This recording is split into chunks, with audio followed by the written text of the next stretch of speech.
Hey guys, before we dive in, warning. The movies in this video are not for the faint of heart. We're talking brutal violence, intense gore, and moments that'll seriously mess with your head.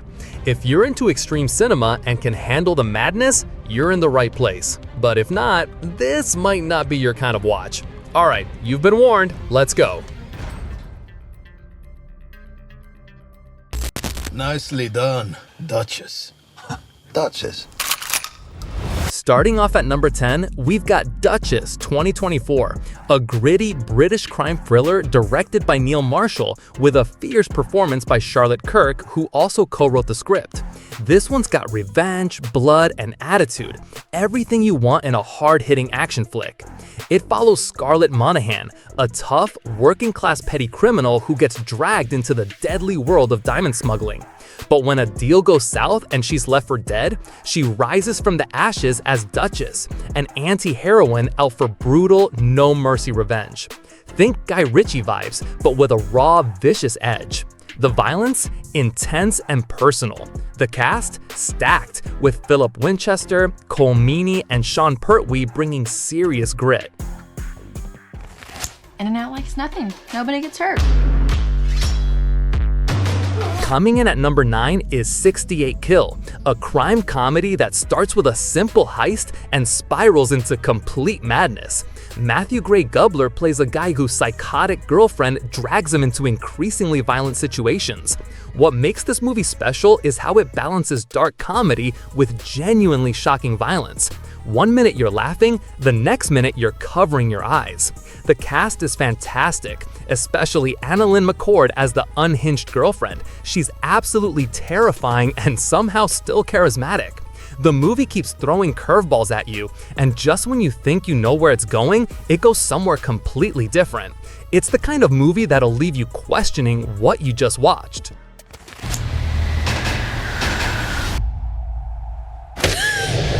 Number 8 is Revenge, a French thriller that flips the typical rape revenge narrative on its head and delivers something genuinely empowering and brutally satisfying. The story follows a young woman who's left for dead in the desert and comes back for, well, revenge. But this isn't just about violence, it's about transformation and reclaiming power. The cinematography is gorgeous, which creates this weird contrast with the brutal violence. Director Coralie Farjat knows exactly what she's doing, crafting a movie that's both beautiful and absolutely savage. Matilda Lutz gives a powerhouse performance, carrying most of the movie solo. The violence is graphic but purposeful, and by the end, you'll be cheering for every brutal moment. The evidence is insufficient to hold the defendants over for trial. Coming in at number 7 is Peppermint from 2018, and yo, this is Jennifer Garner like you've never seen her before. Forget the rom-coms, here she's a full-on vigilante mom out for blood after a cartel murders her family. It's like Death Wish, but with that unstoppable mom energy. Garner went all in on this role. You can tell she trains hard. Every punch hits, every gunshot feels heavy, and when she fights, she's not just acting, she's going to war. This one doesn't get as wild as some of the other films on this list, but don't get it twisted, it's still intense.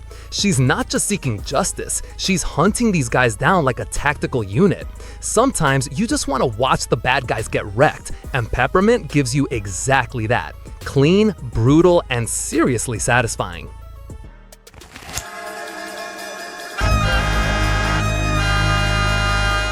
At number 6, we've got The Sadness from 2021, a Taiwanese horror thrill ride that's straight up insane.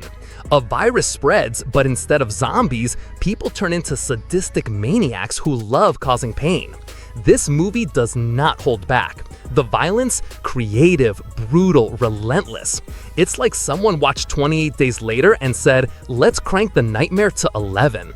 But underneath all the gore, there's a surprisingly emotional story about a couple trying to reunite in the chaos. Still, some scenes, yeah, they'll haunt you. Viewer discretion advised, but if you're brave, this one's wild.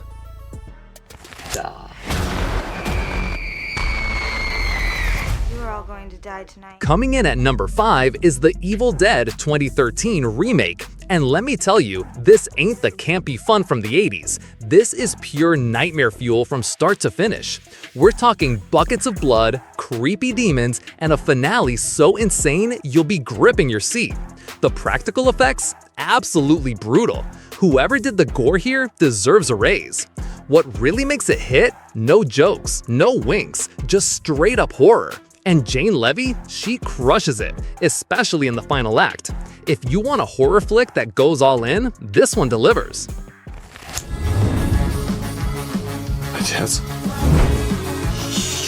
At number 4, we've got Why Don't You Just Die from 2018, a Russian wildcard that's straight up bonkers.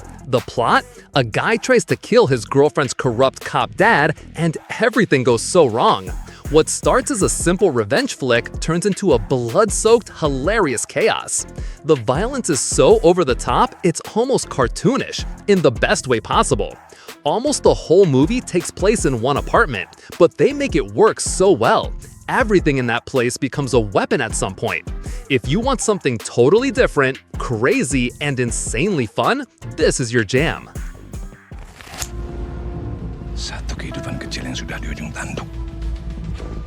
At number 3, it's The Night Comes For Us from 2018. If you thought The Raid was wild, buckle up, because this one blows it out of the water. Straight from Indonesia, it's martial arts madness on a whole new level.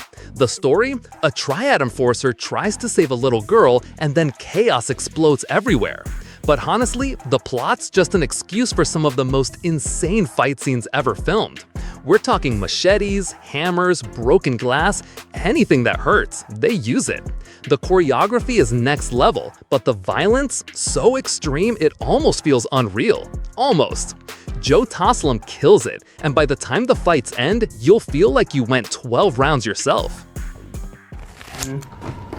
It's over. At number 2, we've got Green Room from 2015. Proof you don't need ghosts or demons to make something terrifying as hell. It's about a punk band trapped in a venue with some seriously dangerous white supremacists, and it's 95 minutes of pure survival horror. What stands out here is how real and brutal the violence feels. No flashy moves, just raw, gut-punching danger. When someone gets hurt, it hits hard. Anton Yelchin is solid, but Patrick Stewart steals the show as a calm, calculating villain who will keep you on edge the whole time.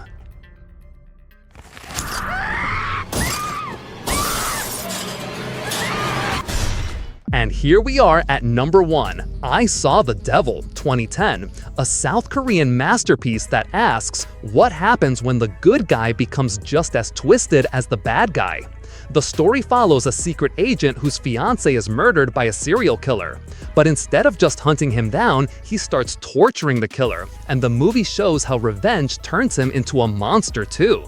The violence isn't just for shock. Every brutal moment drives the story about how revenge slowly destroys your soul. Lee Byung-hun and Choi Min-sik deliver performances you won't forget, haunting you long after the credits roll. Fair warning, this one's seriously disturbing and will test you, but that's exactly why it takes the top spot on this list. Alright, that's a wrap on the most insanely graphic movies you can stream right now. If you're brave enough to watch any of these, drop a comment and tell me which one messed with your head the most. Don't forget to like, subscribe, and hit that bell so you never miss the next Filmflix drop. This is Block signing off for today, and catch you in the next one. Bye guys!